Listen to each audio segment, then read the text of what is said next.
E aí, meu aluno, tudo bem com você? Professor Highlander, seu professor de física aqui do Sou Mais Edu. É um prazer imenso estar aqui com vocês para mais esta aula, ao vivo, gratuita, de grátis, aqui no nosso canal do YouTube. É muito importante você que nos acompanha no Instagram, no Facebook e em todas as mídias sociais, você também nos acompanhar aqui no YouTube, Porque aqui no YouTube você vai receber diariamente, vão estar rolando aí aulas gratuitas de todos os professores, essa galera muito bacana que compõe o time de profissionais aqui do Sou Mais Edu para você, e você vai poder ainda aperfeiçoar ainda mais os seus estudos. Beleza? É importante, muito importante, você sempre desenvolver e estar ligado com isso. Mas para você ter ideia e ter noção do que está sendo trabalhado, você primeiro precisa o quê? Se inscrever no canal. Então, corre ali, se inscreva no canal, porque quando você se inscreve, automaticamente você recebe em primeira mão todas as aulas gratuitas que o Sou Mais Edu vai disponibilizar para vocês aí, nossos alunos, beleza? Hoje eu vim trazer uma ideia, uma aulinha de física para vocês, para falarmos um pouquinho sobre gravitação universal, Então, é importante nós termos este conceito sobre gravitação universal, porque a partir dessa ideia de gravitação universal, nós vamos sempre trabalhar as importantes leis de Kepler e de Newton para a gravitação universal, que são tão cobradas aí no Enem ou nos vestibulares, ok? Então, vamos falar um pouquinho sobre a evolução da gravitação. Tá? Acompanhe comigo aí e vem aqui para a gente discutir algumas coisinhas. Em primeiro lugar, nós precisamos entender o seguinte: nós precisamos saber a evolução das teorias dos sistemas planetários. Um sistema planetário ele é um conjunto de satélites, de planetas que orbitam ao redor de uma determinada estrela. É importante que você entenda o seguinte: que antigamente, muitos anos atrás, acreditava-se que a órbita dos planetas, a órbita estelar, ela era uma órbita circular. Ou seja, eu tinha uma órbita e a distância do centro dessa órbita a qualquer planeta que girava em torno dele era sempre a mesma. Só que, a partir daí, vieram duas importantes teorias para que nós pudéssemos dar prosseguimento ao estudo da gravitação universal. A primeira teoria é a teoria do geocentrismo. Ok? O geocentrismo, se você analisar o termo da palavra, nós vamos encontrar o quê? Nós vamos encontrar a Terra como centro do universo. Então, é importante você entender o seguinte: a teoria do geocentrismo, proposta por Cláudio Ptolomeu, o nome marcante do geocentrismo foi Cláudio Ptolomeu. Então, de acordo com Ptolomeu, o que acontecia? A órbita dos planetas ela era uma órbita circular e a Terra era o centro. Então, para ele, o Sol, a Lua e todos os demais planetas eram quem giravam em torno da Terra. Okay? Mas em contrapartida, isso alguns anos depois, é importante salientar que essa ideia, é importante mencionar isso, que essa ideia do geocentrismo vem do apoio e da evolução do que acreditava a Igreja. Tá? A Igreja tinha muito peso, muito incentivo dentro das teorias científicas e da evolução da ciência naquela época. Então, o geocentrismo vinha dessa ideia de como Deus criou a Terra, então a Terra é o centro do universo, porque Deus é o centro do universo. Tinha mais ou menos essa linha, essa lógica aí a ser seguida. Mas, um pouco mais à frente, proposta por Nicolau Copérnico, foi quem veio a teoria do heliocentrismo. Ou seja, a teoria do heliocentrismo que mostrava para a gente que o Sol é o centro do universo, ok? Então, essa teoria ela foi proposta por Nicolau Copérnico, mas ela foi enfrentada muito mesmo, outro nome que muita gente não comenta, por Galileu Galilei. Por quê? Professor, eu nunca vi essa ideia de Galileu Galilei. Porque o que aconteceu? Copérnico foi quem descobriu, foi quem entendeu essa ideia do heliocentrismo, que a Terra é quem gira em torno do Sol, assim como a Lua, os demais planetas e etc. Só que naquela época, a igreja tinha muito dessa condição, daquela questão da heresia, né? Estar pregando mentiras e tal, e tal, e tal. Então, o que aconteceu? Copérnico só escreveu. Ele não teve coragem, vamos dizer assim, vamos trazer para os nossos dias, ele não teve coragem de enfrentar a igreja e dizer, não, o Sol é o centro do universo, mesmo continuando com órbitas circulares. Porque coube a Galileu Galilei, que foi Galileu Galilei quem foi enfrentar a igreja e dizer essa ideia de quê? De que o Sol é o centro do universo. E, a partir daí, que vieram as seguintes leis, muitos anos à frente aí, tá? Então, os dois sistemas planetários existentes hoje, o adotado é o sistema do heliocentrismo, o Sol como centro do universo, e em torno do Sol giram a Lua, a Terra e tudo quanto existir no espaço. Tá? E antes disso tinha a teoria do geocentrismo, que acreditava-se que a Terra era o centro do universo e em torno da Terra giravam o Sol, a Lua e etc. Ok? Então, essa ideia do geocentrismo e do heliocentrismo é muito importante para que nós pudéssemos entender, por exemplo, as leis de Kepler. Por quê? Outro importante nome, deixa eu apagar isso aqui para que você possa entender, outro importante nome da evolução do estudo da gravitação universal é o nome de Johannes Kepler.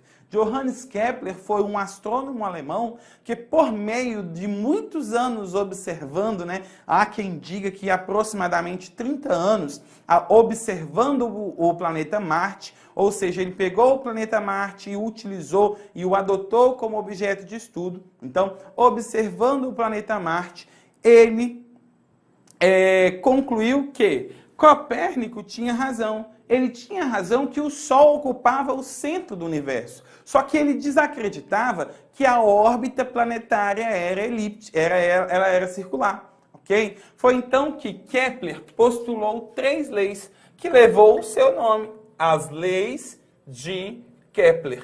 Okay? As leis de Kepler trouxeram essa ideia, que são as leis que são adotadas até hoje para o estudo da gravitação universal. Tá? A primeira lei, que nós vamos chamar de lei da órbita, ela diz o seguinte, a órbita dos planetas ela é elíptica e o Sol ocupa um dos focos. Professor, eu não sei o que é uma elipse, vou te explicar. Uma elipse é aquele formato oval, tá vendo? Isso aqui é uma elipse. Como nós sabemos, a elipse possui 2 focos, foco 1 e foco 2. Então, para Kepler, o Sol ocupava um dos focos desta elipse, ok? E os planetas giravam em torno do Sol, tá? Então, nós temos que entender o seguinte, a órbita dos planetas, ela é elíptica. Beleza? A órbita dos planetas, ela é uma órbita elíptica, certo?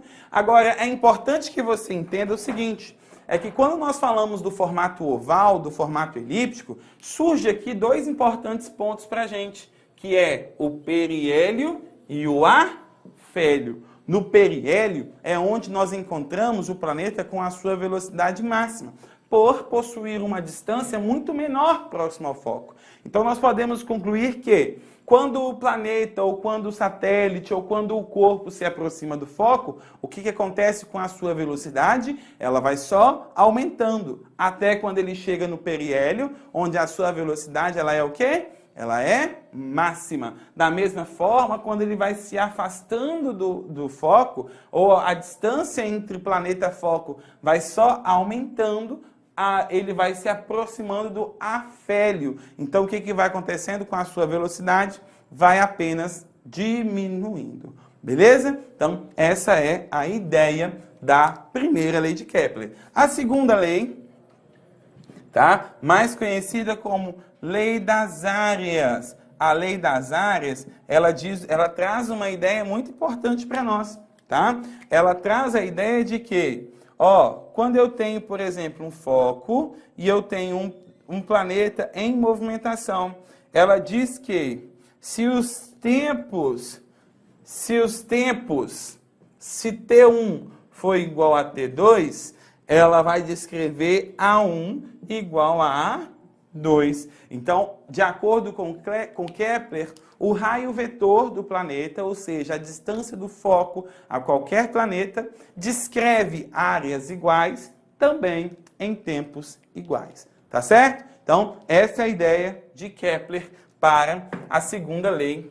lei das áreas. E, por fim, a terceira lei de Kepler, ela traz a ideia do seguinte. Olha só, pessoal, é importante vocês entenderem o seguinte. A terceira lei, conhecida como lei dos períodos, ok? Lei dos períodos. Ela diz o seguinte, lei dos períodos, ok? A lei dos períodos, ela diz o seguinte, ela diz que o quadrado do período de revolução é proporcional ao cubo do raio médio de qualquer planeta. Então, o que acontece? O que eu posso concluir daquilo ali? Eu posso concluir que se eu pegar o período de revolução da Terra e elevar ao quadrado e dividir pelo raio da Terra e elevado ao cubo, isso tem que ser igual, por exemplo, ao período de revolução de Marte elevado ao quadrado dividido ao raio de Marte elevado ao cubo. E isso, da mesma forma, tem que ser igual ao período de revolução de Júpiter ao quadrado dividido pelo raio de Júpiter ao cubo. Ok? Então, ele diz o quê? Que existe uma proporcionalidade entre o quadrado do período de revolução e o cubo do raio médio, tá? Agora, o que é período de revolução? Período de revolução é o quê? É o tempo mínimo, é o tempo médio que o planeta ou que o satélite gasta para dar uma volta completa em torno do Sol. Agora, existe uma diferença muito grande em período de revolução e período de rotação, ok? É muito importante você entender isso. O período de revolução, que também pode ser chamado de período de translação, ok? Período de translação. Então, o que é período de revolução? Volta completa em torno do Sol. O que é período de rotação? Volta completa em torno do seu próprio eixo, ok? Então, por exemplo, a Terra, ela dá uma volta completa em torno de si em 24 horas, em um dia. A Terra, ela dá uma volta completa em torno do Sol em 365 dias, em um ano. Então, essa é a ideia. Revolução ou rotação, ela fala de quê? Fala do período que vai gastar para dar uma volta completa em torno do Sol. Período de rotação é o tempo médio que vai gastar para dar uma volta completa em torno dele mesmo, ok? E claro que eu não posso deixar de falar também nessa aula aqui sobre a lei de Newton, né? Porque Newton teve a sua parcela.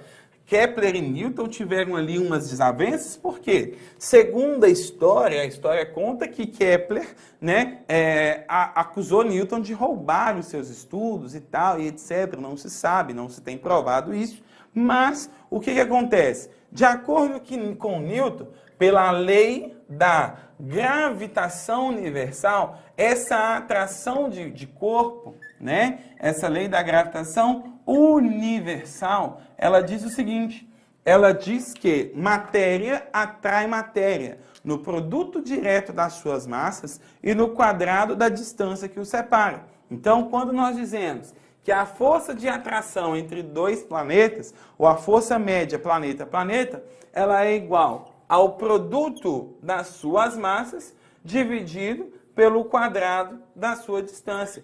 Isso sempre multiplicado pela constante gravitacional G, ok? Essa constante gravitacional G é a constante de gravidade de Newton. Beleza, pessoal? Então, é importante que você saiba tudo isso aqui para a hora da sua prova, lá no vestibular, ou até mesmo a prova do Enem, que costuma ter algumas questõezinhas muito interessantes sobre gravitação universal. Foi só uma revisão, só uma breve ideia do que você vai encontrar lá no nosso curso. Não se esqueça de inscrever no nosso canal e acesse o nosso site www.soumaisedu.com.br. Lá você encontra todas as informações, a nossa equipe do atendimento está lá pronta para te atender e te explicar direitinho como vai funcionar esse projeto sensacional que é o Sou Mais Edu. Eu vou ficando por aqui, agradecendo, um beijo no coração para você que assistiu às nossas aulas. Muito obrigado. Compartilha com o pai, com o irmão, com o tio, com o periquito, com o cachorro. Compartilha com todo mundo isso aí, porque juntos nós podemos conseguir alcançar seu objetivo da aprovação. Beleza? Gente, segue lá no Instagram, @HailanderBorges. Também tem dicas lá para vocês muito interessantes. Ok? Então, fica com Deus e até a próxima aula. Tchau, gente. Até mais.